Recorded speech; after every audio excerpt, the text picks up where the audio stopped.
Sincere people stay kind, though others are not kind. Seorang pahlawan itu tulus, tetap baik, meskipun orang lain gak baik. Lukas 6 ayat 32, baca sama-sama yuk. Dan jikalau kamu mengasihi orang yang mengasihi kamu, apakah jasamu? Karena orang-orang berdosa pun mengasihi juga orang-orang yang mengasihi mereka. Sebab jikalau kamu berbuat baik kepada orang yang berbuat baik kepada kamu, apakah jasamu? Orang-orang berdosa pun berbuat demikian. Baik kepada orang yang baik sama kita, itu bukan kebaikan, itu keharusan. Tapi kalau kita bisa baik meskipun orang gak baik sama kita, itu ketulusan. Kebaikan itu bukan kelemahan, tapi kekuatan. Banyak orang yang ngomong gini, orang baik itu bodoh. Saya mau kasih tahu, kebaikan bukan kebodohan. Gak gampang jadi orang baik loh, katakan kanan kirimu, lu pikir gampang jadi orang baik? Baik sama orang yang baik sama kita mah gampang, mudah. Tapi baik sama orang yang gak baik sama kita itu susah. Dan butuh kekuatan untuk membalas orang jahat dengan kebaikan. Kalau bukan karena taat kepada firman Tuhan.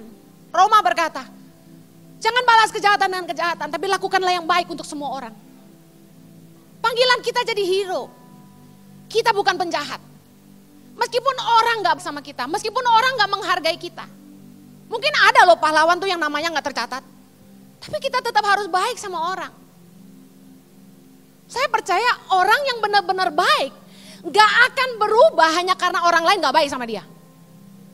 Orang yang gak murni baik, begitu dijahatin baru ketahuan. Kalau Anda mau nilai sifat aslinya orang, lihat reaksi dia waktu dia disakiti orang. Kalau Anda sebagai anak Tuhan masih pakai prinsip dunia, gigi ganti gigi, mata ganti mata, Anda gak punya kasih.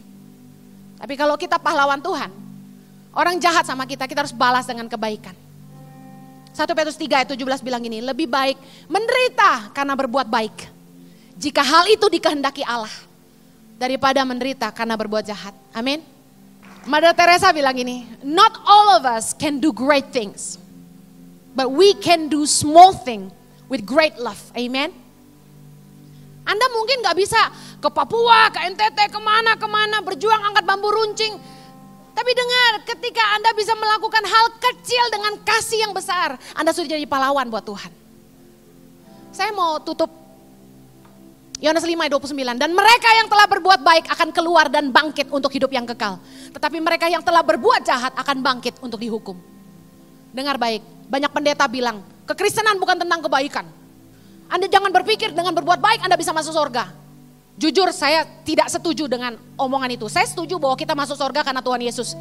Tapi jangan bilang bukan karena kebaikan. Karena Yesus itu baik dan dia mau kita jadi orang baik. Perbuatan baik itu penting. Gara-gara khotbah yang seperti itu banyak orang Kristen jadi gak baik. Saya mau tutup dengan kesaksian ini. Tuhan ingetin saya untuk cerita. Bukan untuk memegahkan diri sendiri. Tahun 2008, Chloe Zoe masih kecil, umur 3 tahunan. Saya dipanggil Tuhan untuk ke pedalaman-pedalaman Indonesia. Jadi saya mulai merintis tangan pengharapan yang masuk pedalaman itu mulai awal 2008. Bulan Maret kira-kira. Saya banyak ninggalin anak-anak di rumah. Chloe Zoe masih kecil, saya sering ninggalin di rumah. Bahkan Axel lahir, saya masih menyusui aja, saya terbang keliling Indonesia ke pedalaman-pedalaman, saya udah buang ASI kemana-mana. Udah nabur ASI saya di pedalaman Indonesia. Saya gak mau karena saya sayang anak saya. Bagi saya mereka segalanya. Tapi panggilan Tuhan itu gak bisa menahan saya. Saya terpaksa pergi meninggalkan mereka. Dan saya punya pengasuh yang mengurus Chloe dan Zoe dan Axel waktu itu.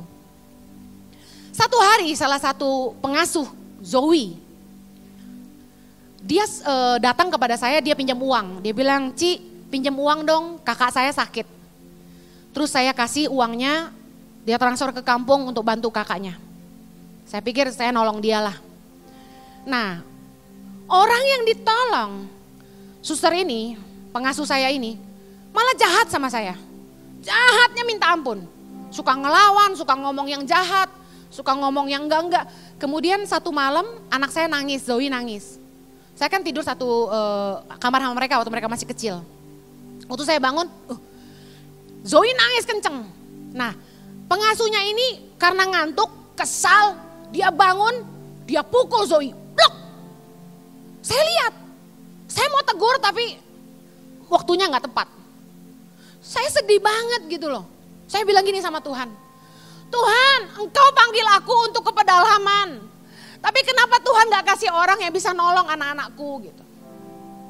Saya doa sama Tuhan, kasih saya orang yang baik dan sayang sama anak saya gitu. Besok paginya saya ngomong sama dia, saya bilang, kenapa kamu pukul Zoe? Saya bilang, saya kan udah nolong kamu, saya kan udah pinjamin kamu uang waktu kamu mau nolongin kakak kamu sakit. Waktu saya ngomong gitu, dia langsung marah. Cici nyebut-nyebut kebaikan ya, gak tulus ya. Cici nolong saya, Cici cerita-cerita kayak begitu, Cici gak tulus ya. Saya kaget.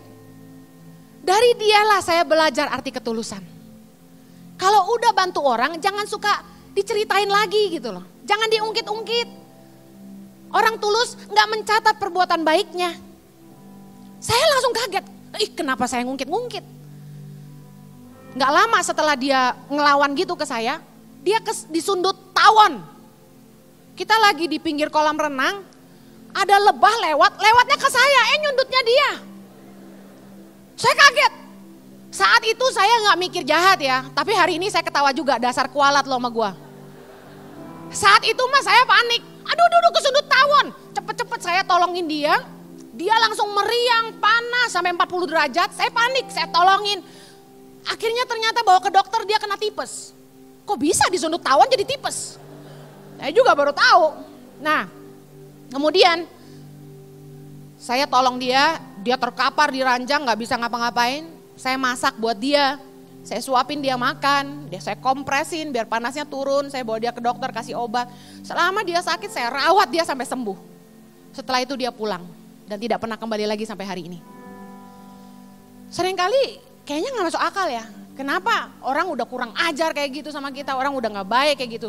Kita malah balas dengan kebaikan. Tapi saya mau bilang itu kekuatan. Kalau kamu bisa balas kejahatan orang dengan kebaikan, Yesus menang. Amin. Jadilah orang yang tulus, berbuat baiklah kepada semua orang. Tuhan mau kita di orang baik dan orang yang peduli sama orang lain. Pulanglah dan jadi pahlawan bagi orang-orang di sekelilingmu. Kamu ada hari ini karena orang-orang yang berjasa dalam hidupmu. Jadilah pahlawan juga untuk mereka yang membutuhkan.